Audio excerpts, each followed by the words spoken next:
Vamos dar continuidade ao nosso curso de trauma. A TLS aqui é trauma abdominal, gente. Aí tem um senhor que infelizmente foi assaltado, foi agredido com um taco de madeira. No atendimento inicial, via aérea pérvia, ventilação diminuída da base do hemitórax esquerdo, taquicárdico e hipotenso. Pô, tá chocado. Frequência cardíaca de 138, PA de 7/3. Tem escoriações no abdômen à esquerda, com muita dor à palpação local. O FAST feito à chegada mostrou apenas fina lâmina de líquido livre em espaço subfrênico esquerdo. O que é espaço subfrênico? Espleno-renal. Então tem um pouco de líquido livre ali. Reanimou com 2 litros de solução cristalóide e não melhorou a condição hemodinâmica do doente na admissão. O paciente continua consciente, Glasgow 15. Raio-X mostrou algumas fraturas inferiores aqui desse lado à esquerda, sem derrame pleural. Além de receber sangue, esse paciente deve fazer o que, gente? Quer dizer, a gente deve fazer o que para esse paciente? Laparoscopia diagnóstica, uma tomografia de corpo inteiro, dá só sangue para ele mesmo. Receber droga vasoativa por catéter central ou hipocentro cirúrgico e operar esse doente. Presta atenção aqui e vem comigo. Ó. É um paciente que sofreu um trauma, ele está hipotenso e taquicárdico. Então ele está chocado, gente. Ele está chocado e tem um FAST positivo. Presta atenção nisso. Ah, Rodrigo, mas é uma apenas fina lâmina. Não tem FAST meio positivo. Ou tem líquido livre na cavidade, ou não tem líquido livre na cavidade. Paciente instável, com FAST positivo, não tem outra resposta. É centro cirúrgico, é faca na caveira para esse paciente, tá bom? Não confundam isso, por favor. E a gente responde facilmente esse flashcard. Trauma abdominal com paciente instável e FAST positivo, a cirurgia está indicada. A conduta é laparotomia. Guardem isso que eu fico muito feliz. Sobre trauma abdominal então, pessoal. O trauma abdominal contuso, trauma abdominal fechado, ele é a grande maioria dos traumas. Mais de 80% dos traumas são fechados ou contusos. Minoria é trauma abdominal penetrante, por tiro ou facada, ok? É a principal fonte de hemorragia no trauma. Então, se o paciente estiver com choque hemorrágico, eu tenho que lembrar que provavelmente é o abdômen que está sangrando. Principal etiologia no Brasil e no mundo, acidentes automobilísticos são disparado a principal fonte de trauma abdominal. E guardem, mecanismo de trauma é muito importante. O autor vai te falar isso na prova, que o paciente provavelmente teve um trauma abdominal, tá bom? E já falei para vocês, o trauma abdominal contuso é o principal tipo de trauma abdominal. Mas se eu tiver um trauma abdominal contuso, fechado, quais vísceras são mais acometidas nesse tipo de trauma? Eu bati, se eu bati, é contuso, eu lesei o baço. Tá bom? Guardem assim. Principal víscera acometida no trauma abdominal fechado é o baço. Eu leso também fígado. Eu leso víscera parenquimatosa, víscera que tem parênquima. Principal baço, depois vem o fígado. Guardaram isso aí? Como que eu investigo? Já comentei com vocês. O mecanismo de trauma é muito importante. Se morreu alguém na cena, se destruiu o veículo, ficou desse jeito. Se o autor dessa foto aqui, ó, tem a marca do cinto de segurança, opa, aí eu tenho que pensar que eu posso ter lesão lá dentro. Se eu tiver fratura de costela, igual o autor da questão nos deu, fratura de costela inferior, aqui é a região tóraco-abdominal. Se eu tive fratura de pelve, fratura pélvica, tem uma correlação direta com trauma de órgão intraabdominal. Guardaram isso? O choque, mas ele é mesmo abdominal, gente? Como que eu vou saber se o paciente não está com pneumotórax aí, com hemotórax sangrando, ou com uma fratura de fêmur sangrando? O choque ele é abdominal? Como que eu vou investigar? Tem 3 formas e você já sabe isso.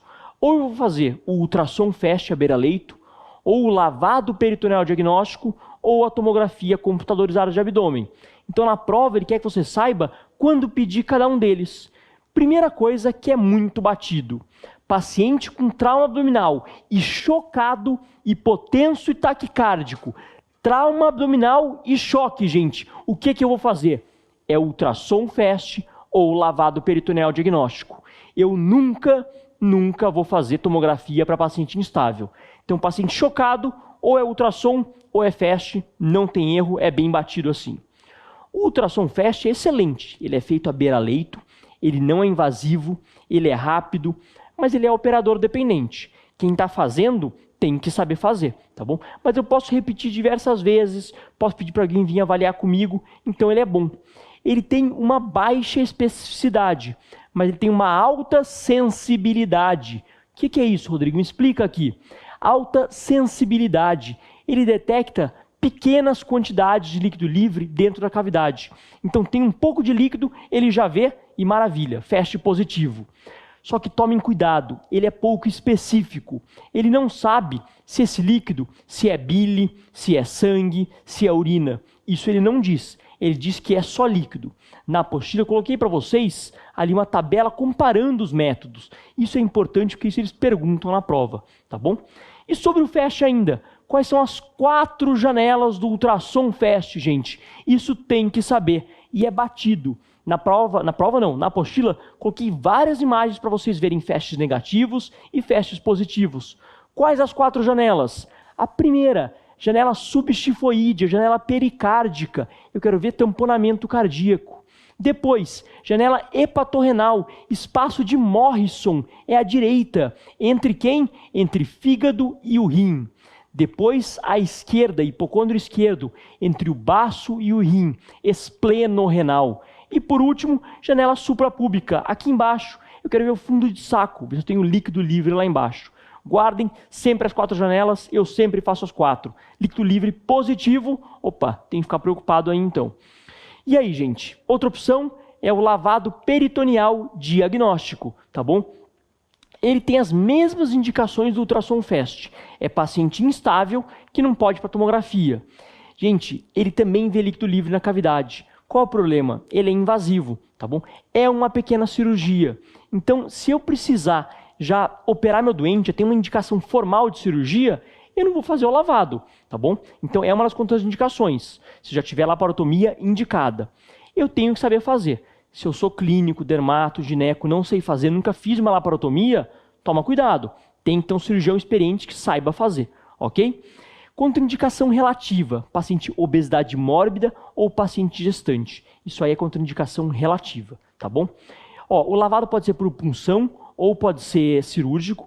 Eu sempre vou em região infraumbilical, entre o umbigo e a sínfise púbica, a não ser em gestantes. Gestantes eu costumo ir acima da cicatriz umbilical, tá bom? E o que eu vou fazer? Eu vou lá e vou aspirar conteúdo. Então coloco uma cânula nasogástrica lá dentro e aspiro. Se veio sangue, gente, veio mais de 20 ml de sangue direto, opa, LPD positivo, não tem erro. Se você aspirou, veio fezes, veio bile, veio milho, veio comida, é positivo, LPD positivo. Mas e se não veio, tá bom? Se não veio aquele sangue francamente positivo, qual que é a definição laboratorial de LPD positivo?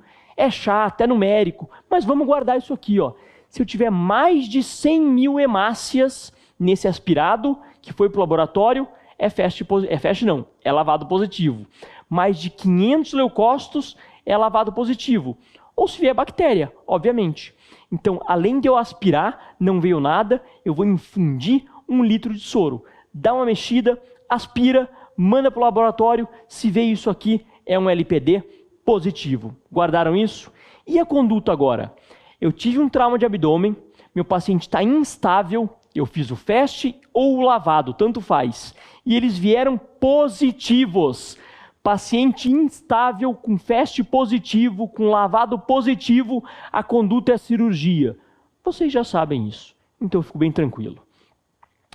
E a tomografia de abdômen? A tomografia de abdômen é realmente o melhor exame. É o que o cirurgião mais gosta. Ele é muito específico, muito sensível. Ele é muito bom. Ele avalia todos os órgãos sólidos, avalia pneumoperitônio, se o sangramento veio do fígado, veio do baço. Qual que é o problema da tomografia, gente? Quero que vocês respondam isso aqui, ó. A contraindicação absoluta para fazer a tomografia de abdômen. O meu paciente ele nunca vai entrar dentro do tomógrafo se ele estiver instável, tá bom? Então, na prova, paciente hipotenso taquicárdico, ou é FAST ou é LPD. Nunca para paciente chocado. Aí eu fico bem tranquilo. Então, para recapitular, é aqui para fechar. O paciente chegou com trauma abdominal fechado. Ele tem peritonite e tem choque. Gente, ele tem peritonite e choque, não precisa investigar. Tá tá bom? Vai para o centro cirúrgico, vou operá-lo. O paciente está estável hemodinamicamente, ele está bem, então tomografia. E se ele estiver instável, vocês já sabem, ou FAST ou LPD. Eu fico bem tranquilo assim. Tá bom, esse foi o trauma abdominal fechado. E o trauma pélvico? Se eu tive fratura de pelve, se eu abrir minha sínfise púbica, esse paciente está chocado, esse paciente está morrendo. Então guardem assim, trauma pélvico sangra e sangra muito. Você pode sanguinar só da pelve. Fratura em livro aberto, que é isso aqui, ó, é disjunção da sínfise púbica, eu vou ter que repor a volemia para esse doente, porque ele vai morrer. O que eu vou fazer diretamente quando eu ver ali uma lesão de fratura pélvica? Eu tenho que pensar que o mecanismo de trauma foi muito importante. Então a chance de eu ter lesão lá dentro do abdômen também é muito grande. Eu vou pedir sim raio-x na sala de trauma, sem sombra de dúvida. E o raio-x me mostra isso aqui, ó. Olha a disjunção extrema da sínfise púbica aqui. Olha a sínfise púbica, opa, aqui ó, destruída. Isso aqui está sangrando. Eu tenho que lembrar que pode ter trauma de delgado, trauma de baço, trauma de fígado, trauma de bexiga, tá bom? Eu sempre tenho que lembrar, tem trauma abdominal fechado, fratura de pelve, vai ter lesão lá dentro.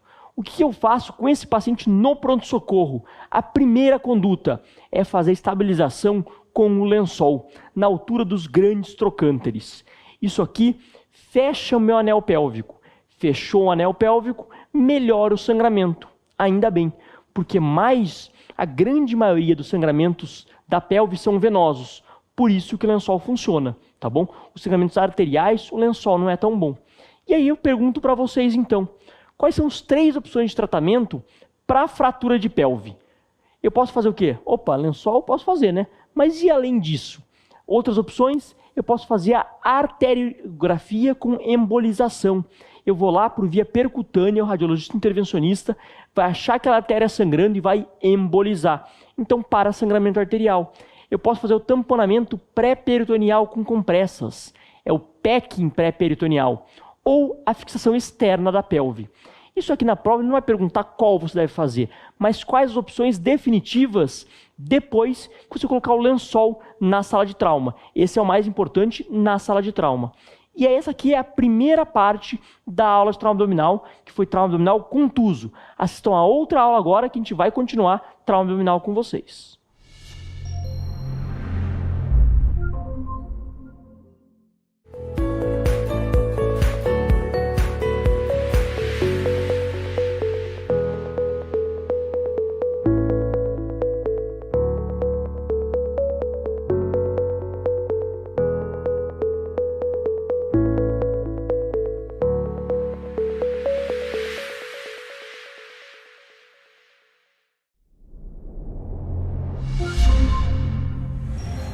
Bem-vindos a mais uma aula de cirurgia, e essa aqui é a parte 2 da aula de trauma abdominal no ATLS.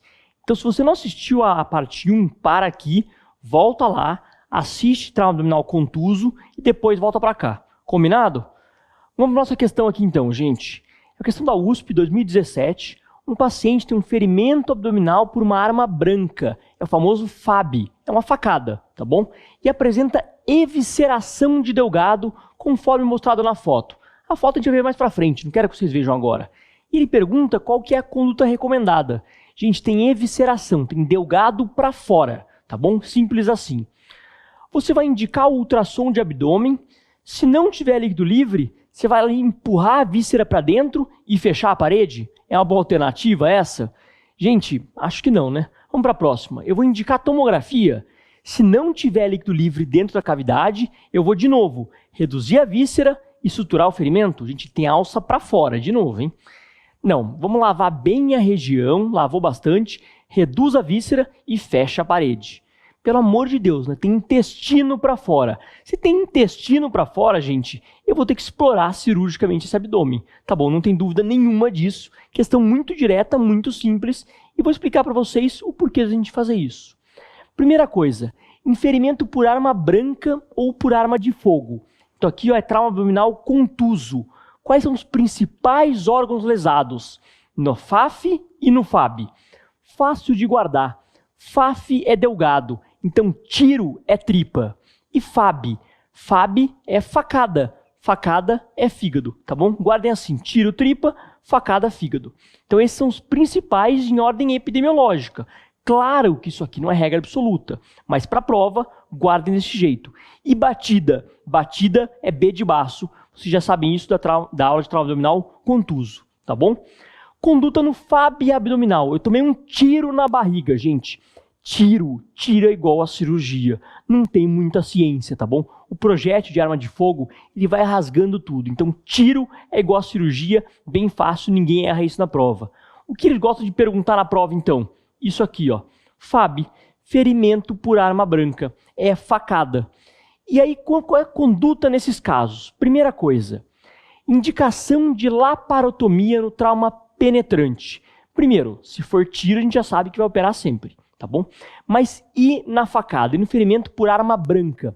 Qual indicação de laparotomia? Todo mundo tem facada ali, você vai lá e opera? Não, calma aí. Você só vai operar direto se tiver essas três coisas. Se tiver evisceração, se tiver choque ou se tiver peritonite. Então fica fácil. Isso aqui foi o que a gente mostrou lá na questão para vocês. O paciente chegou com ferimento de arma branca, com alça para fora, com cólon para fora, cirurgia. Ninguém vai marcar o contrário. Por favor, não vai empurrar a alça ali e fechar a parede, hein? Se o paciente estiver chocado, se ele estiver hipotenso, gente, o paciente chocado está sangrando. Tem algo lá dentro sangrando. Não é só porque a alça está aqui para fora que lá dentro não tem mais nada, tá bom? Então, paciente eviscerado, chocado ou com peritonite. Tomou a facada, vem só com a lesão aqui, mas está com peritonite franca, tem fezes lá dentro. Então, isso aqui é igual a cirurgia. Mas o que eles gostam de perguntar na prova não é aquilo, é isso aqui, ó. Porque isso aqui é mais difícil e é aqui que você erra. Então, presta atenção. Paciente que tomou facada, ferimento por arma branca, ele está estável, está sem dor abdominal e não está eviscerado. O que eu vou fazer nesses casos, gente? Exploração digital, tá bom? Guardem isso. Então, o paciente chegou com uma facada, estável, sem choque, sem peritonite e sem evisceração, eu vou lá anestesiar e colocar o dedo nessa ferida. Exploração digital é essencial. Anestesiei, lavei bem, coloquei o dedo.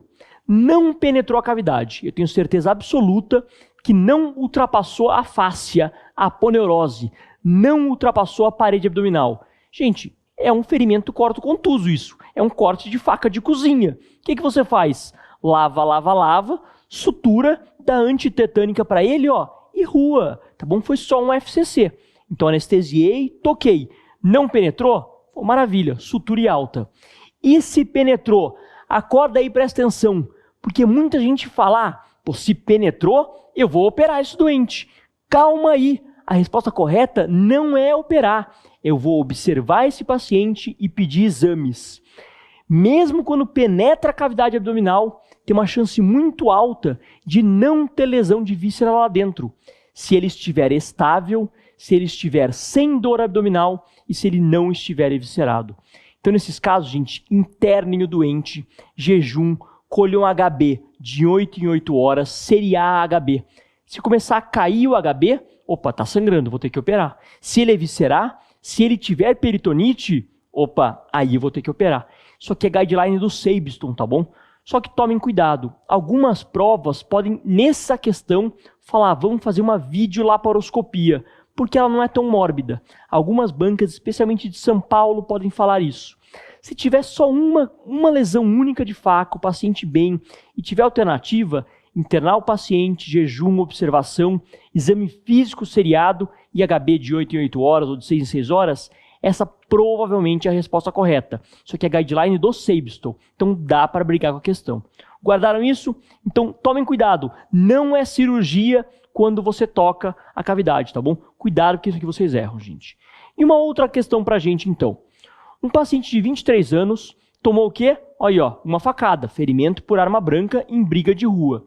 Chegou no pronto-socorro, trazido pelo resgate, todo imobilizado. Está consciente, orientado, Glasgow 15 e está normal hemodinamicamente, está estável, apenas um pouco assustado e taquipneico. O murmúrio vesicular está reduzido no hemitórax esquerdo e tem um ferimento único por arma branca, aonde? No hemitórax esquerdo, logo abaixo da linha mamilar. Então aqui deve ser em torno de quê? Quinto, sexto, sétimo espaço intercostal. Não sangra, não tem saída de ar. Não acharam outras lesões no exame físico. Fez o FAST normal. Não tem alteração no pericárdio. Drenaram o tórax do meu paciente. Houve saída de 300 ml de sangue. O dreno está oscilando bem e está borbulhando um pouco. Gente, ele tomou uma facada, então, um ferimento penetrante logo abaixo do mamilo. E tem um FAST normal. E ele pergunta qual que é a conduta mais adequada nesse caso. Eu vou internar meu doente e fazer FAST seriado? Não, gente, FAST a gente faz uma vez. A gente fica repetindo o FAST, não. É para ver se tem líquido ou se não tem líquido. Ponto. Se tem tamponamento, se não tem tamponamento. Eu vou fazer uma laparoscopia diagnóstica ou terapêutica? Pode ser interessante essa questão, hein? Eu vou fazer uma toracotomia anterolateral esquerda. É muito agressivo fazer isso aqui. Eu vou fazer uma laparotomia exploradora. O paciente tomou uma facada aqui inframamilar no tórax, vou abrir a barriga dele. Um pouco estranho, né? Mas pode ser que seja essa correta. Eu fiz uma tomografia de abdômen no paciente? Gente, não. Por que eu não fiz tomografia? Por que eu vou fazer uma laparoscopia diagnóstica e possivelmente terapêutica? Essa questão está cobrando o que da gente? Está cobrando trauma de transição tóraco-abdominal.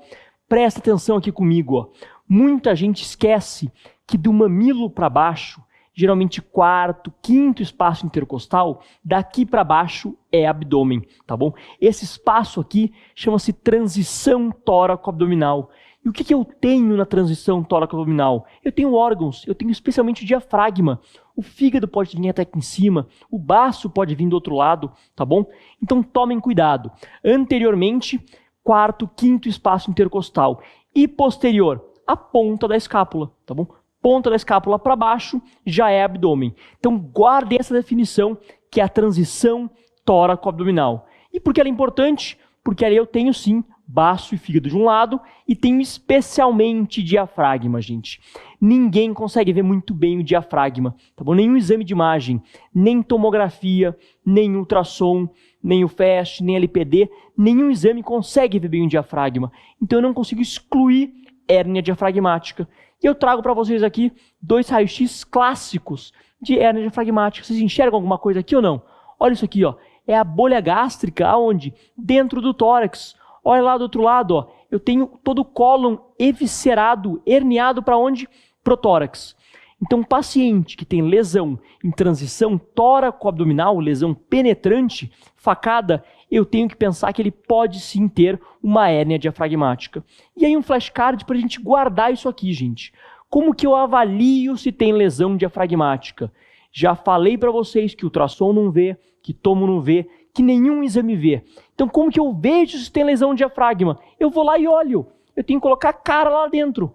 Como que eu coloco a cara lá dentro? Laparoscopia, tá bom?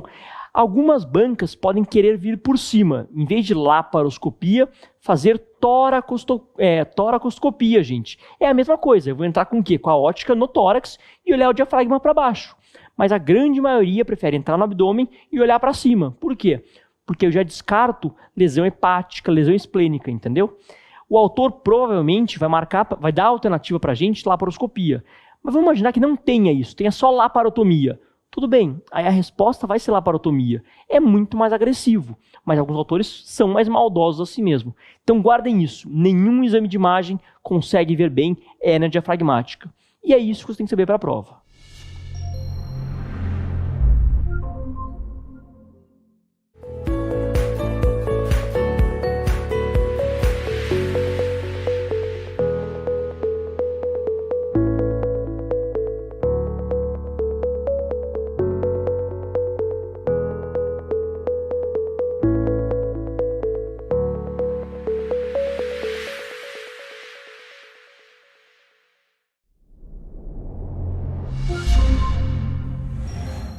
A gente vai continuar falando aqui agora de ATLS, trauma abdominal. E dentro do trauma abdominal tem algo muito específico que eu quero falar para vocês, que cai assim há muito tempo, gente. Trouxe uma questão para vocês aqui de 2014, mas é igualzinha desde 1812, entendeu? Então isso aqui não muda e é bem batido. Um paciente traumatizado, quase 50 anos, foi submetido a drenagem de tórax por hemotórax. Ele fez uma laparotomia, uma cirurgia com esplanectomia e sutura da laceração hepática. Então, ó, ele teve esplanectomia, tirou o baço e suturou uma lesão hepática. Recebeu 7 concentrados de hemácia, 20 de cristalóide, gente, 20 litros de cristalóide, olha quanto cristalóide. No segundo dia pós-operatório, ele evoluiu com distensão abdominal, taquipneia e rebaixamento do nível de consciência, além de oligúria e hipotensão. Mas não caiu HB e HT. Ele pergunta qual que é a hipótese diagnóstica. Gente, ele está sangrando do fígado ainda? Não caiu HB e HT? Pouco estranho, né? Choque séptico. Pô, choque séptico sempre é uma coisa importante aí no segundo pós-operatório do trauma. A gente tem que pensar assim em choque séptico. É um abdômen agudo obstrutivo, gente. É um paciente que distendeu, parou de eliminar flatos, está vomitando. Não tem nada a ver. E aí a gente fica aqui com síndrome compartimental abdominal. E a resposta é sim síndrome compartimental abdominal. Mas, Rodrigo, por que não é choque séptico? Gente, ele falou aqui pra gente de taquicardia, de febre, aumento de leucocitose, PCR, ele não falou.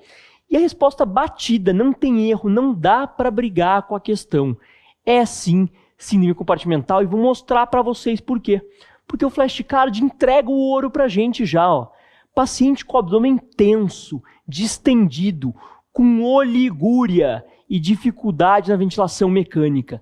Presta atenção, dificuldade de ventilação mecânica ou piora da dispneia. Isso aqui é batido, isso aqui é a síndrome compartimental abdominal. Então, se tiver um paciente com o abdômen muito distendido, muito tenso, você não consegue empurrar ali o abdômen, a gente piorou o padrão ventilatório dele, evoluiu com oligúria, é batido, é síndrome compartimental, não tem erro. E qual que é a principal causa, então, da síndrome compartimental abdominal? É justamente trauma abdominal contuso, especialmente com hemorragia.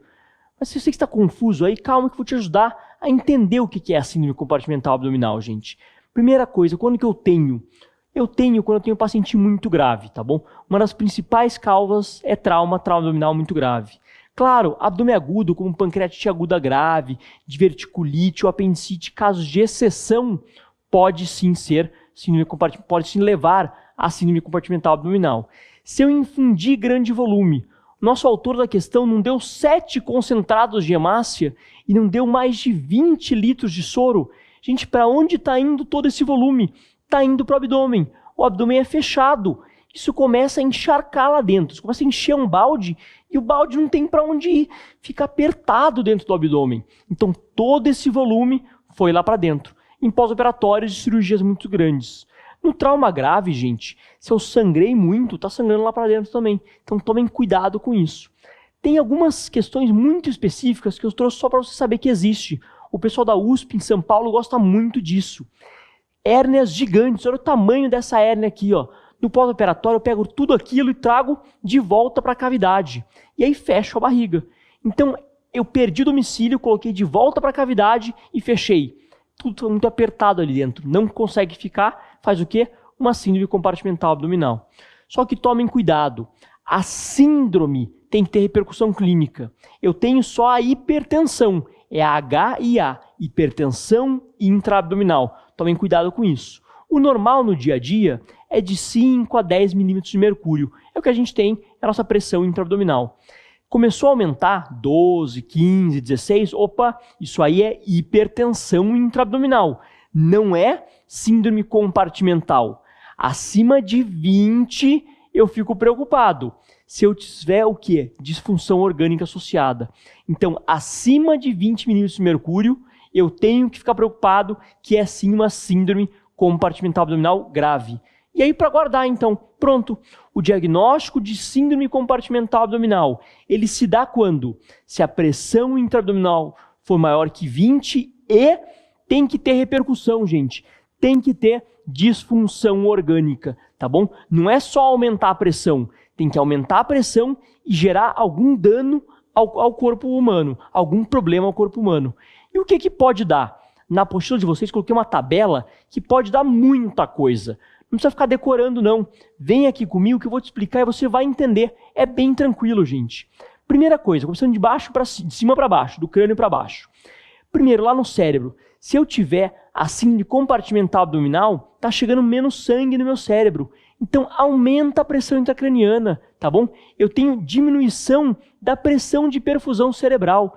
Então é muito pior para paciente que tem TCE ter síndrome compartimental abdominal, tá bom? Guardem isso. Descendo, eu vou para o meu componente respiratório. Sistema respiratório a gente já sabe. Se aqui dentro tem muita tensão, o que acontece com o diafragma? Empurra o diafragma para cima. Ele fica com o pulmão ali, ó, apertado. O pulmão não consegue ventilar, não tem troca gasosa. Então piora da hipóxia, dispneia, dessaturação. É aquele paciente que já está entubado e o autor vai te falar, evolui com dificuldade de acoplamento no ventilador. Ou é o paciente que estava extubado e precisou ser entubado, tá bom? E na região esplâncnica do trato gastrointestinal, se está chegando menos sangue, eu vou ter mais translocação bacteriana. Se eu tiver mais translocação bacteriana, eu posso ter mais isquemia, mais perfuração, tá bom? Mais sepse abdominal. E aí a gente vai para o coração. Não, coração não, aqui é o rim. A gente vai para o rim. E presta atenção e vem aqui comigo, ó. Isso aqui é muito, mas é muito importante. Quando é importante, eu trago o flashcard para vocês então. O que acontece com o sistema renal na síndrome compartimental abdominal? Isso aqui é o que o autor vai dar na prova para a gente. Ele vai perguntar. Eu vou ter diminuição do fluxo sanguíneo no rim. Se está chegando pouco sangue no rim, esse rim produz pouca urina. Então, oligúria. E vai evoluir com insuficiência renal aguda. É o paciente que piorou a creatinina. Fica fácil assim, foi a nossa questão. Chegou pouco sangue no rim, o autor falou, ó, abdômen está tenso, distendido, ficou oligúrico, piorou a creatinina. Opa, isso aí é uma das principais complicações graves da síndrome compartimental abdominal. E aí, por último, fica fácil. Agora sim, o coração. Gente, tá muito apertado lá embaixo, não tá? Tá tendo um retorno venoso adequado para o coração? O coração tá tendo um enchimento importante? Não. Então, hipotensão, gente, tá bom? O paciente faz hipotenso, diminui o débito cardíaco e diminui o retorno venoso. Por quê? Tudo culpa do abdômen que está muito tenso. E como que eu sei realmente se é síndrome compartimental abdominal? Como que eu firmo esse diagnóstico? Vocês entendem que eu quero saber a pressão lá dentro, certo?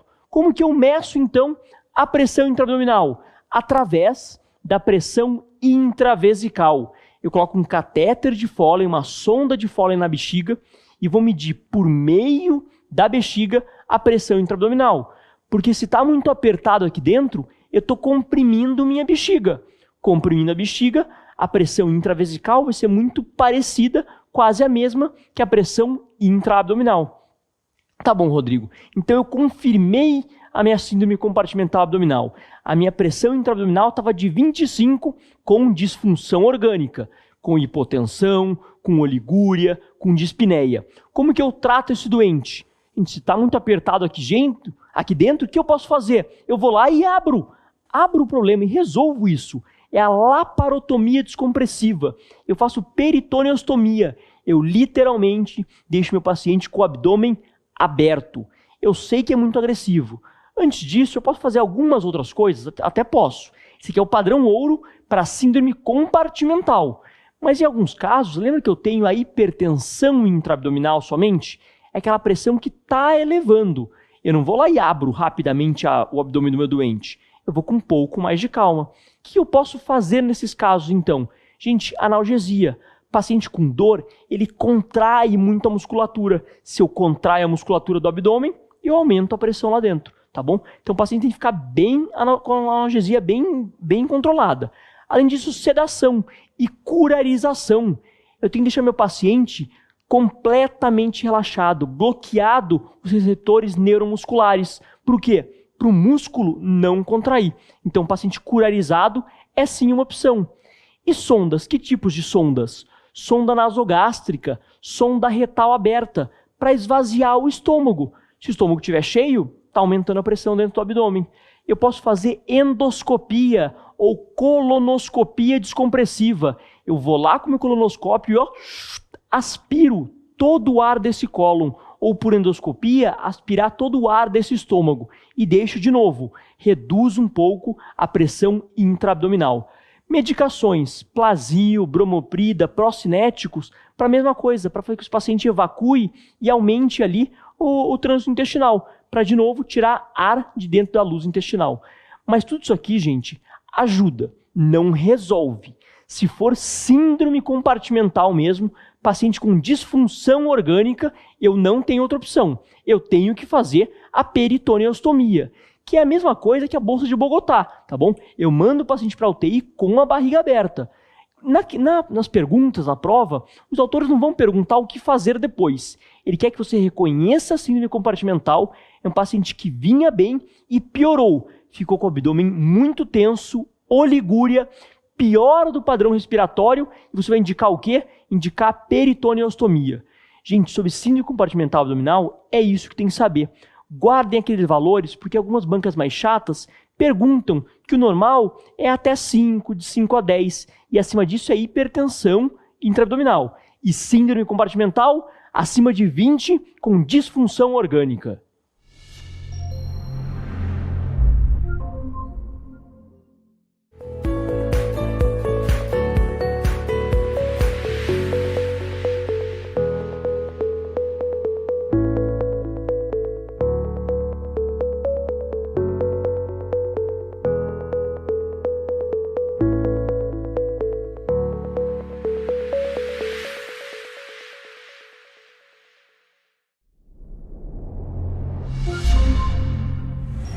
Bem-vindo a mais uma aula do nosso curso de trauma. Eu sou o professor Rodrigo Delmuth e a gente vai continuar agora falando sobre trauma abdominal, tá bom? Se você não assistiu a aula de trauma abdominal parte 1, 2 e 3, volta lá, assiste antes, depois vem para cá. Então vamos ler uma questão para a gente começar essa aula juntos.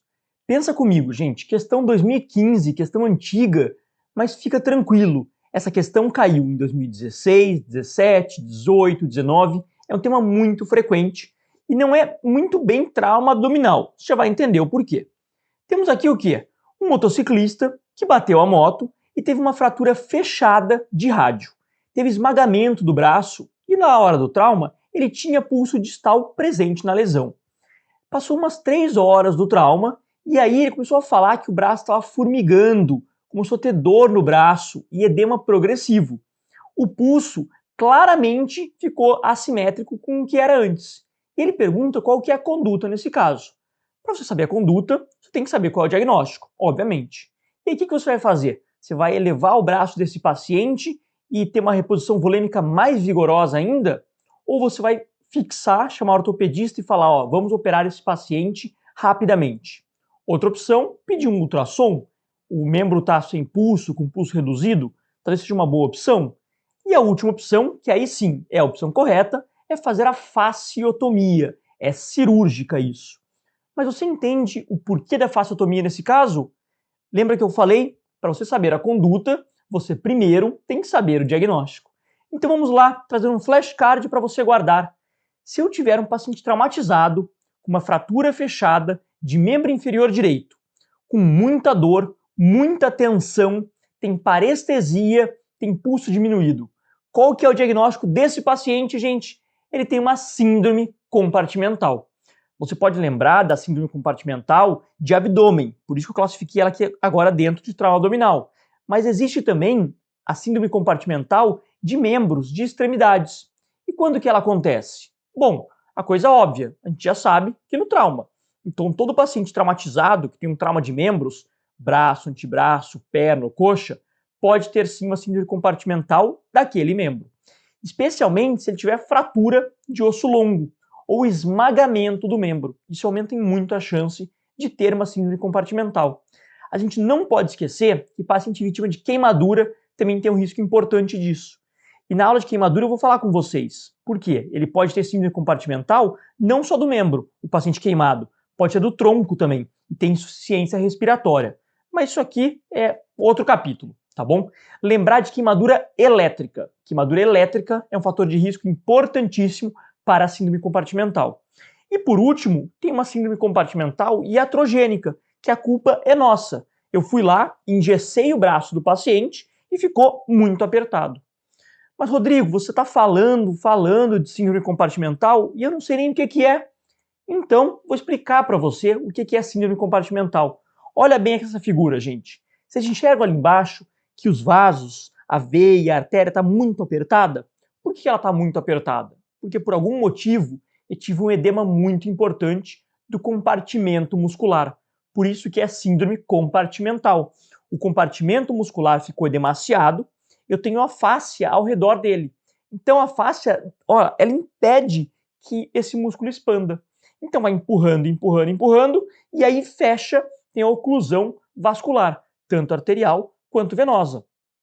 Então pensa assim, o músculo está apertando, não está indo mais sangue arterial para lá, o sangue venoso não está voltando. Então o membro fica demasiado, o pulso vai começar a diminuir, vai ter isquemia, dor, parestesia. Como que eu vou resolver isso? Eu preciso abrir essa fáscia. E aí olha o que eu faço, a fasciotomia. Vejam nessa imagem que legal, eu cortei a fáscia, o músculo, ó, ele subiu, ele aliviou e ele parou de apertar aquela artéria, aquela veia que estavam bem comprimidas. Tá bom, mas como que eu faço então o diagnóstico?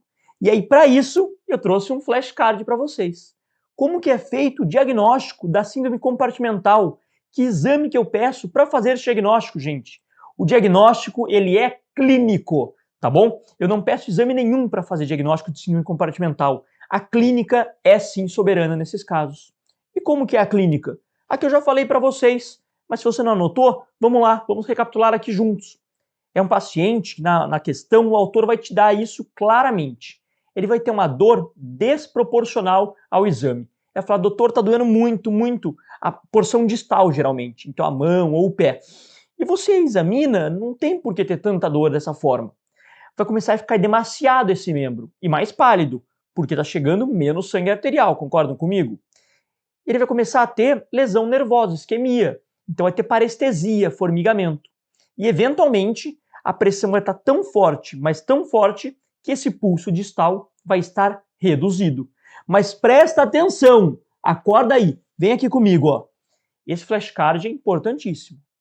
A ausência de palidez e a presença de pulso exclui o diagnóstico de síndrome compartimental? Vou repetir com vocês. Se o paciente tiver pulso e ele não está pálido, e aí? Isso aí exclui a síndrome compartimental? Não, não, não e não, de forma alguma. Eu não vou esperar esse meu membro perder o pulso, ficar branco, pálido, isquêmico, para falar, realmente era síndrome compartimental. Então, não espere a evolução do caso. E por último, flashcard que você já sabe a resposta. Qual que é a conduta na síndrome compartimental de membros? É ir lá e fazer a fasciotomia. Vocês já viram uma fasciotomia? Se nunca viram, vou mostrar para vocês. Isso aqui é feito no centro cirúrgico, tá bom? Não era pronto-socorro não, porque é uma cirurgia. Você vai ter que cortar a pele do paciente, chegar até a musculatura e cortar a fáscia muscular, tá bom? De todos os compartimentos, tá? Pode ser compartimento anterior, posterior, lateral, tem que ver qual membro está sendo acometido. Mas na prova de vocês, ele não vai perguntar qual compartimento, vai perguntar qual é a conduta. Você vai lá e responde fasciotomia. Toma cuidado só para não confundir isso na síndrome compartimental lá do paciente queimado, que eu vou falar na aula de queimadura para vocês. Lá eu faço a escarotomia, eu corto a escara da pele, aquele couro duro. Claro, para eu cortar a fáscia, eu obrigatoriamente tenho que chegar até ela. Então eu tenho que cortar a pele antes, tá bom? Só cuidado para não confundir isso aí. Então, maravilha. Sobre síndrome compartimental de membros, você já sabe tudo, você já gabaritou a prova quanto a isso. E agora eu vou falar de um outro tema de trauma abdominal que também é bastante importante. Não cai tanto assim em prova, mas quando cai, é bem batido. E aí você vai acertar sem sombra de dúvida nenhuma. Eu vou falar sobre lesões retroperitoneais, tá bom? São os famosos hematomas retroperitoneais. Eles geralmente acontecem por ferimentos penetrantes. Presta bem atenção. Eu falei geralmente. Claro, pode acontecer por ferimento contuso também, impacto direto no dorso. Tomou uma pancada nas costas e aconteceu. Mas geralmente é ferimento penetrante. Sangra, pode sangrar muito. A parte boa bem entre aspas assim, é que o sangramento ele fica tamponado, porque o reto peritônio é um compartimento fechado, não tem muito para onde o reto peritônio crescer. Então sangra, sangra, sangra e uma hora para de sangrar, porque ele fica tamponado no compartimento retroperitoneal. Então geralmente, de novo, não é regra, mas geralmente esse paciente ele chega para você no pronto-socorro relativamente estável hemodinamicamente. Ele não chega tão mal, não chega morrendo instável. E lembra, se o paciente está estável, trauma abdominal, qual é a conduta? Já falei isso para vocês. Tomografia computadorizada de abdômen. Até porque a tomografia é o único exame que consegue ver bem retroperitônio. FAST, o ultrassom ou lavado peritoneal diagnóstico, justamente um ponto ruim deles é que eles não enxergam retroperitônio. Então, se eu quero ver hematoma retroperitoneal, a melhor conduta é sim tomografia. E aí, para eu dar a conduta, eu primeiro preciso saber quais são as zonas retroperitoneais. Acorda, vem aqui comigo, ó. A aula já está acabando, prometo para vocês. Eu tenho 3 zonas retroperitoneais. Olha na foto aqui do lado. Eu tenho a zona 1, 2 e 3. Zona 1, ela é central, fica bem no meio do abdômen, junto da coluna ali. E olha na imagem, o que está passando que é muito importante são os grandes vasos. Então, a zona 1 passa artéria e cava. Gente, acho que é uma zona um pouco perigosa, concordam comigo? As zonas laterais, zona 2, eu tenho a direita e a esquerda, tá bom? São os flancos. Então eu tenho ali cólon e geralmente parte posterior, os rins. E por último, a zona 3. Zona 3 é lá embaixo, é na pelve, tá bom? Então guardou, zona 1 central, grandes vasos. Lateralmente, retroperitônio, rins e cólon. Zona 3, lá embaixo, na pelve. E a conduta vai variar conforme a sua zona. Então agora eu trouxe 3 flashcards para você, para a gente acabar essa aula. Qual que é a conduta na zona 1? O que tem na zona 1? Artéria, cava, aorta. Gente, a aorta sangrando pode deixar o paciente sangrar para sempre. Conduta na zona 1, grandes vasos, faca na caveira, tem que operar esse paciente. Você não pode deixar uma aorta sangrando, uma veia cava sangrando. Bastante óbvio ter que operar um paciente que tem lesão de grandes vasos. Olha que simples. E agora, qual é a conduta na zona 2? Qual que é a zona 2? Lembra? Vasos renais, parênquima renal. Agora aqui, a gente vai voltar um pouquinho para aquela aula de trauma abdominal de vísceras parenquimatosas, ou a aula de trato geniturinário. Quando que eu vou abordar a zona 2? Primeiro, se for ferimento penetrante, tá bom? Alguns autores até discutem que talvez não, mas assim, para a prova, guarda, ferimento penetrante, tem que operar. Ou se o paciente tiver o que? Um hematoma em expansão. Ele tem lá no retroperitônio um hematoma pulsátil de rim. Por quê? Porque aí pegou a artéria renal, pegou às vezes até veia renal, tá bom? Então eu só vou abordar zona 2, retroperitoneal, se tiver um hematoma em expansão ou pulsátil. Esse tipo de hematoma, às vezes a gente acha no intraoperatório. Às vezes é um achado de intraoperatório. Se você achou e o hematoma está contido, não está pulsátil, não está aumentando, não precisa abordar. Lembra que lesões de vísceras parenquimatosas, baço, rim, fígado, a gente tende a tratar de forma conservadora cada vez mais, com arteriografia, angioembolização. Então a gente só vai abordar mesmo se for um paciente instável, exsanguinando, morrendo ou tá pulsátil esse hematoma. Tá bom? E para finalizar, sobrou qual zona? Hematoma retroperitoneal de zona 3, que é lá embaixo, tá bom? O que é lá embaixo? Na pelve. Então aqui é um trauma pélvico. E você já sabe, como que eu trato o trauma pélvico? Gente, eu vou tratar o trauma pélvico fazendo packing, empacotamento com compressas, ou arteriografia, ou a fixação da pelve pela ortopedia, tá bom? A conduta ela é não cirúrgica da parte intraabdominal ou retroperitoneal. Eu vou tratar o trauma pélvico em si, o sangramento do plexo venoso. Então, de novo, ou é o packing, tá bom? Ou é a arteriografia, ou embolização e fixação externa da pelve. Maravilha? E é isso que você tem que saber sobre síndrome compartimental de membros e hematoma de retroperitônio. Bons estudos e façam muitas questões. Estamos juntos nessa.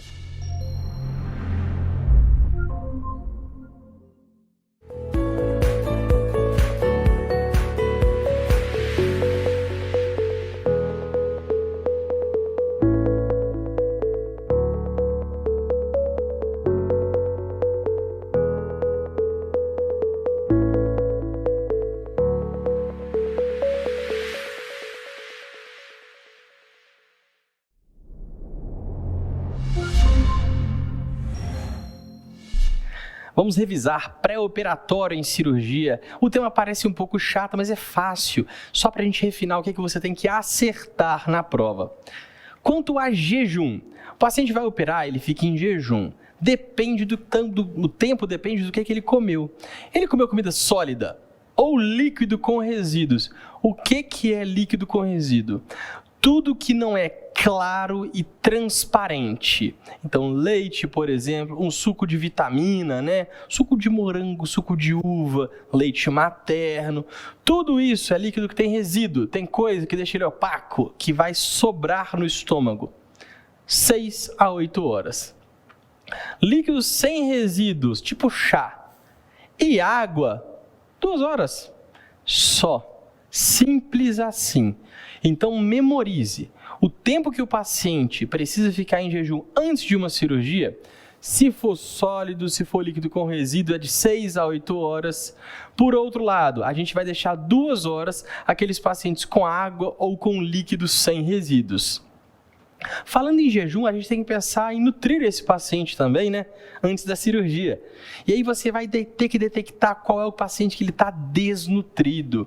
Isso é feito através de uma avaliação dita avaliação subjetiva global. Essa avaliação tem um monte de item que não importa para a prova, que é difícil do enunciado de trazer, exceto um que vai estar presente, que é a grande dica, que é um sinal de alarme, que é a perda ponderal. Perdeu mais de 10% do peso original em 6 meses, ou 5% em 1 mês, esse paciente está desnutrido. Se a prova te colocar uma albumina, um resultado laboratorial proteico, menor do que 3,5, dica que deve ser um desnutrido. Por que é importante? Porque esse paciente você faz uma reabilitação nutricional pré-operatória por cerca de 7 dias. Olha, se a prova te dá 5, 7, 10, 14 dias, não briga com ela. Sente o espírito da reabilitação nutricional e vai na fé. Essa reabilitação é feita com alimentação enriquecida, com suplementos, para ela ficar ao normo ou hiperproteica e calórica. Você oferece esse alimento, esse suplemento, por via oral, de preferência, se indisponível ou insuficiente, via enteral, se indisponível ou insuficiente, em última alternativa, por via parenteral, venosa. Olha essa questão aqui, questão de 2016. Paciente do gênero masculino está com uma lesão úlcero-infiltrativa, um câncer, no terço distal do estômago. O anátomo patológico revelou o quê? Câncer, um carcinoma, tipo difuso de Lauren. Até aí, beleza. Relata emagrecimento de 12 quilos em 6 meses. Olha, eu não sei qual era o peso original dele até agora, lá embaixo a gente vai ver. Mas a não ser que esse paciente pesava muito, 120 quilos, ele está desnutrido. Mas a questão lá embaixo da cola, né? Olha, ele está com peso de 84 atual. Se é 84 ele perdeu 12, ele tinha 96. 10% de 96, 9,6 quilos. O paciente perdeu 12, passou de 9,6, passou de 10%. Opa, marca aí um alarme, puxa uma seta, faz aquele sinal assim de alerta. Este paciente tem um alarme de desnutrição. Além disso, o paciente tem edema maleolar e massa muscular atrófica. Isso tudo está te falando assim que esse paciente está sarcopênico, perdeu estrutura de massa magra, de músculo, então ele está atrófico, e que ele está hipoproteico, né? Então ele perde a pressão coloidosmótica proteica e faz edema. Esse paciente é um desnutrido de livro. Em relação ao quadro descrito, é correto afirmar, e nessa hora você fica assim, ele está falando do câncer ou ele está falando do desnutrido? Não dá para saber, né? A aula de hoje, a gente está pensando em nutrição, mas a sua prova pode ser qualquer coisa. Então vamos ler as alternativas com aquele devido carinho. É necessária a realização de terapia nutricional por 7 a 10 dias antes da operação? Parece razoável. É, né? Então se a gente confia nessa, é a alternativa A. Vamos ver se não é uma pegadinha, vamos ler as outras? Deixa uma bolinha aí circulada ao lado dela. Você está a fim de marcar A. Não há como fazer diagnóstico do estado nutricional com esses dados. Mentira, dá sim, sarcopenia, está magro, está atrófico, tem edema, tem perda ponderal patológica. Claro que dá para fazer. Não é essa. Alternativa C. não há, nesse caso, risco potencial de vir a ocorrer síndrome de realimentação. Olha, nunca ouvi falar de síndrome de realimentação, vamos supor. Mas se o paciente está desnutrido, a gente vai realimentar, parece razoável que esse termo síndrome de realimentação possa vir a ocorrer, né? Então, se não há esse risco, é muito absoluto.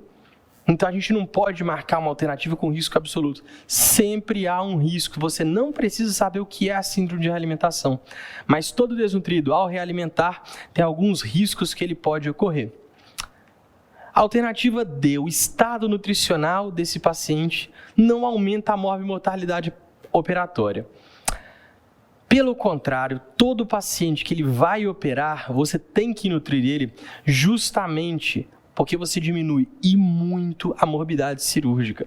Então você tem que nutrir ele por 5, 7 a 10 dias antes da cirurgia para reduzir complicações. Isso justifica até o atraso de uma semana da cirurgia, tá?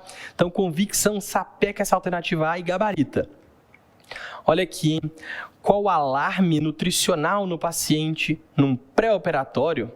É a perda ponderal patológica, né? Mais que 10% do peso original em 6 meses ou 5% em 1 mês. Sobre medicações, a gente tem algumas para manter, outras para substituir, outras para interromper e suspender o uso. O beta-bloqueador é uma medicação curiosa. Você mantém sempre, inclusive você introduz em coronariopatas, para ser cardioprotetora aquela medicação. Medicações como estatina, simvastatina, etc., ou antihipertensivos, captopril, losartana, sempre mantém, não suspende.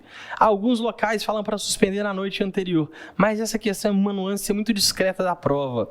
Você vai ter uma tendência a manter todos. Antidiabético via oral, tipo metformina, você interrompe o uso e substitui para uma insulina de resgate, uma insulina venosa, uma insulina subcutânea, a insulina regular subcutânea, né? E essa insulina fica só com resgate. Você vai lá e usa de acordo com a glicemia capilar seriada do paciente. Agora, se o paciente ele já usa insulina, a insulina injetável subcutânea NPH, por exemplo, essa você reduz a dose, porque no hospital provavelmente ele vai ter uma tendência à hipoglicemia pela dieta pouca e uma dieta muito mais adequada do que a domiciliar dele, dá 2/3 da dose habitual.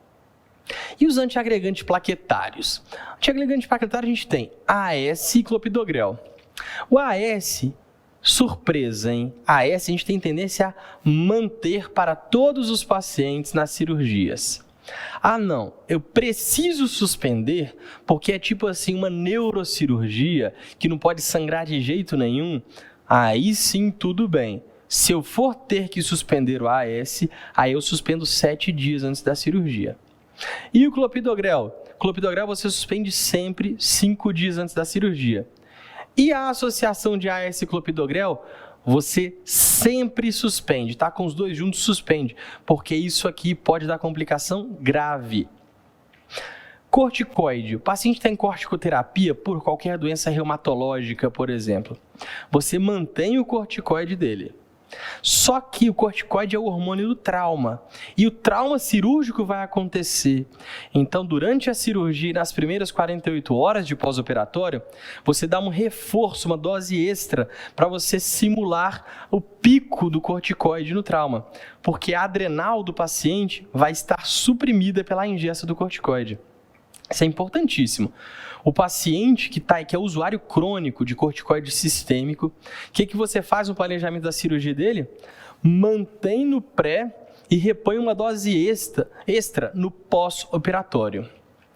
Para aproveitar aqui, hein, ó, beta-bloqueador, manter ou suspender? Manter, inclusive introduzir naqueles pacientes coronariopatas. Captopril, demais antihipertensivos, a gente mantém ou a gente suspende? A gente mantém. E agora, simvastatina e as demais estatinas, a gente mantém ou a gente suspende? Também mantemos. AS, ácido acetil salicílico, eu vou manter ou vou suspender? Em geral, eu vou manter. Se for para suspender, é pelo menos 7 dias antes da cirurgia. Olha essa questão aqui. Questão de Minas Gerais, tem um paciente. Esse paciente vai fazer uma colecistectomia videolaparoscópica. Ele é hipertenso e usa hidroclorotiazida e um bloqueador de canal de cálcio, que é o Verapamil. Daí ele é hipotiroideu, faz uso de levotiroxina, e ele apresentou infarto agudo do miocárdio há 6 anos. E aí ele usa AS e clopidogrel. A questão te pergunta qual que é a alternativa errada em relação ao ajuste medicamentoso do paciente. A alternativa A fala assim, olha, não é necessário interromper o uso de diuréticos no pré-operatório, mas é importante monitorar os níveis séricos de sódio e potássio. Poxa, correto, né? Eu vou manter o uso e vou ficar de olho em eletrólito. Questão sensata. Não é esse o gabarito perde a errada.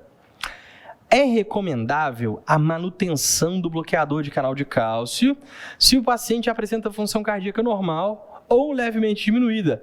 Perfeito também. Dentro do consenso, você tem um paciente que merece o antihipertensivo, às vezes por uma indicação não só pressórica como cardíaca também. Questão com medida moderada, não deu muita brecha para você colocar um defeito. Não tenta achar um defeito onde não tem. Ela está muito tranquila para ser o gabarito. Alternativa C.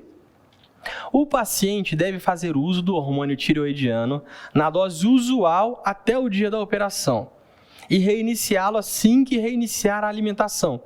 De novo, alternativa sensata. Você não vai tirar a levotiroxina para você ter um paciente em hipotireoidismo pré-operatório. Vai mantendo.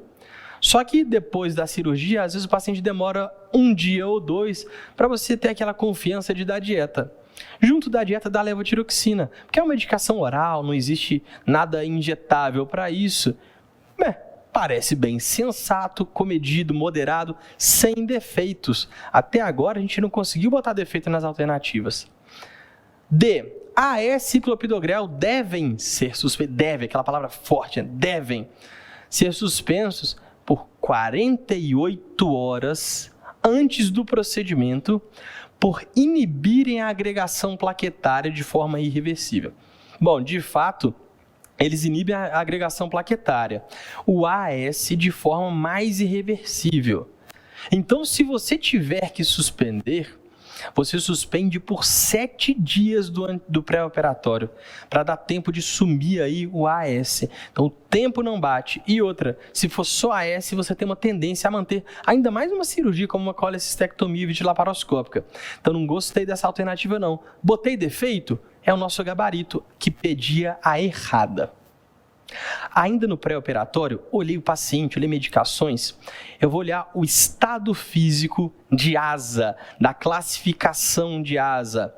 Essa classificação diz respeito às comorbidades do paciente, ao estado como ele está, e gradua de 1 a 6, sendo 1 mais tranquilo, 6 o mais grave. Sei que você lembra. ASA 1, o paciente está normal, saudável, sou eu, tranquilo. ASA 2 é o paciente que ele tem uma doença sistêmica leve, mas que a doença sistêmica dele está no melhor controle possível e não representa o risco, uma limitação, nada disso. É tipo assim, um asmático controlado, fora de crise. O ASA 3 é um paciente que tem a doença sistêmica que é mais grave e impõe uma limitação dele. Por exemplo, um diabético não adequadamente controlado é um bom exemplo. O ASA 4, a doença sistêmica dele já é grave, limitante, incapacitante, a doença dele já começa a representar riscos de descompensação. Um bom retrato aqui, aquela insuficiência cardíaca congestiva, que a qualquer momento pode desandar. O ASA 5 é o paciente moribundo. Esse paciente está gravíssimo. É assim, o retrato é, se a doença que deixa ele moribundo não for logo tratada, ele vai falecer. Melhor exemplo, aneurisma de aorta abdominal roto. O ASA 6 é, perdemos o paciente do ponto de vista cerebral, encefálico. É a morte encefálica. Você gradua esse paciente de ASA 1 a 6. Se for uma cirurgia de emergência que ele é candidato, de urgência, emergência, bota um asterisco do lado, bota a letra E. ASA 2 é uma cirurgia num paciente ASA 2, doença sistêmica leve, numa cirurgia de emergência. Guardou? Se você for avaliar, então, o paciente do ponto de vista de risco, você considera o ASA e você investiga esse paciente de acordo com o cenário. Posso pedir radiografia, laboratório, eletrocardiograma, ecocardiograma, porção de outra coisa. Mas o melhor de tudo é você avaliar o risco de acordo com a clínica, com a tolerância a esforços e mesmo com a presença de dispneia. Você se lembra da classificação da New York Heart Association, NYHA, né? Quanto à dispneia, 1, 2, 3, 4. E tem um grande retrato aqui que ele tem que guardar para a prova e para a vida. O paciente ASA 1, de até 40 anos, que a cirurgia dele não tem uma peculiaridade que motiva algo diferente, esse paciente vai para a cirurgia, sem exames. Coragem, não pede nada. Olha essa questão aqui. Um senhor de 68 anos com artrite acentuada em ambos os joelhos vai ser submetido à hepatectomia. Nega sintomas que surgiram cardiopatia e o eletrocardiograma é normal. A angiotomografia de coronárias é normal. A avaliação cardiológica desse paciente deve ser complementada com. Esse paciente, ele já fez eletrocardiograma e angiotomografia de coronárias. O paciente nega sintomas que surgiram cardiopatia. Ele só tem artrose de joelhos. Como é que você complementa a avaliação cardíaca dele? Apenas anamnese e exame físico cuidadosos. Parece razoável. Cateterismo cardíaco. Pô, você tem uma angiotomografia normal, o paciente está assintomático. Tudo bem.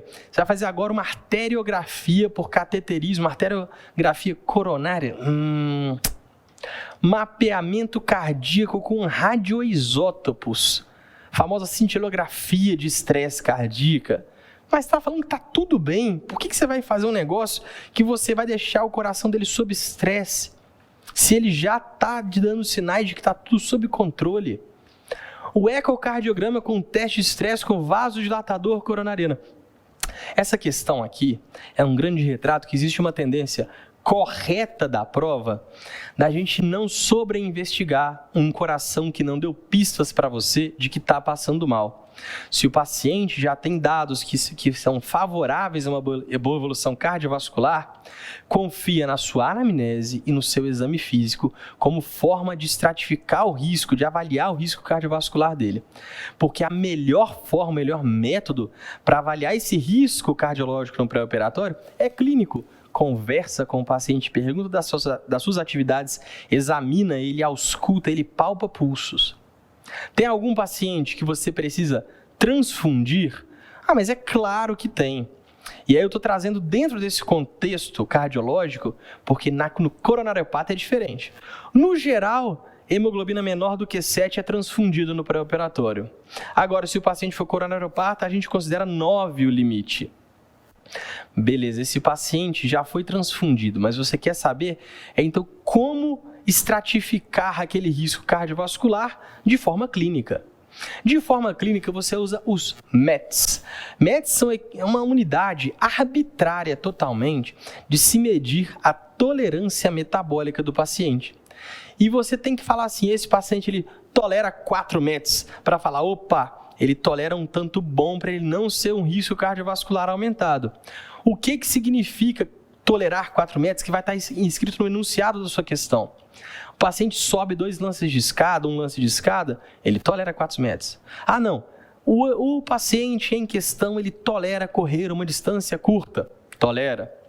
O paciente trabalha com um trabalho braçal, por exemplo, ele é lavrador, ele é pedreiro, ele exerce muito mais do que 4 METs. Não, ele é um esportista, ele é um ciclista. Perfeito. O paciente tem e tolera e completa atividade sexual. Tolera mais do que 4 METs. E dessa forma você está clinicamente falando assim, esse coração está funcionando. Se o paciente for ASA 2 ou maior do que 40 anos, você pode lançar mão de laboratório, eletrocardiograma, raio-x de tórax, viu? Esse é um básico para você ter a linha de base dos exames do paciente, porque no pós-operatório, se ele complica, você tem o que comparar. Até aí, beleza.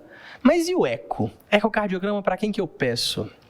Você pede para aquele que tem alguma alteração clínica. O paciente não tolera algum esforço, tem uma ausculta diferente, o eletro está estranho. O eletrocardiograma está aqui mostrando, olha, uma sobrecarga de VE, uma alteração atrial. Ou o paciente tem dispneia grau 3. Esse paciente ganha o ecocardiograma, sintoma ou eletrocardiograma alterado. E se o paciente fechar um risco cardiovascular aumentado, a gente parte por um teste mais importante e robusto. O teste de estresse miocárdico ou o teste de esforço. Teste de estresse, a gente vai com medicação botar o miocárdio para trabalhar. Teste de esforço, o miocárdio trabalha porque está tendo esforço físico. Um desses dois veio errado, parte para o cateterismo. E aí a gente vai pela cineangiocoronariografia, ver se alguma coronária está obstruída. Olha, para lembrar, hein, quem deve ser transfundido e de acordo com qual hemoglobina? Vamos lá, hein? Todos os pacientes com hemoglobina menor do que 7 e nos coronariopatas, aqueles com hemoglobina menor do que 9.